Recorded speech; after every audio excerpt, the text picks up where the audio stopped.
2026ஆம் ஆண்டில் செவ்வாய் கிரகத்திற்கு ஒரு ஸ்டார்ஷிப் ராக்கெட்டை அனுப்பும் திட்டத்தை எலன் மாஸ்க் அறிவித்துள்ளார். அதில் டெஸ்லாவின் ஆப்டிமஸ் மனித உருவ ரோபோவை ஏற்றி செல்ல முடியும். மனிதர்களுக்கு பல ஆண்டுகளுக்கு முன்பே அந்த ரோபோ செவ்வாய் கிரகத்தில் கால் பதிக்க வேண்டும் என்பதே இதன் நோக்கம். ஸ்பேஸ் எக்ஸ் தலைவர் ஒரு வாக்குறுதியை மீறுபவர் அல்ல. அந்த கோடீஸ்வரரின் கூற்றுப்படி எல்லாம் சரியாக நடந்தால் மனித தரையிறக்கங்கள் 2029ஆம் ஆண்டிலேயே தொடங்கலாம்.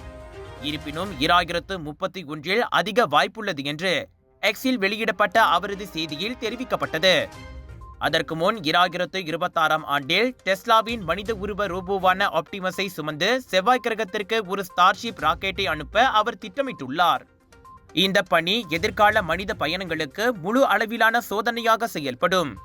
இது செவ்வாய் கிரகத்திற்கான பயணத்திற்கும் தளத்தில் ஆய்வுக்கும் தேவையான தொழில்நுட்பங்களை சோதிக்க அனுமதிக்கும். இந்த ஆரம்ப தர இறக்கங்கள் வெற்றிகரமாக இருந்தால் ஸ்பேஸ் எக்ஸ் ஏவிய முதல் குழு பயணங்கள் சில ஆண்டுகளுக்குள் தொடரும். இந்த திட்டத்தின் வெற்றி எவ்வளவு நீண்ட பயணத்திற்கான ஸ்டார்ஷிப்பின் நம்பகத்தன்மை, அத்துடன் தெரியாத சூழலில் ஆப்டிமஸ் ரோபோ சரியாக செயல்படும் திறன் உள்ளிட்ட பல காரணங்களை பொறுத்தது.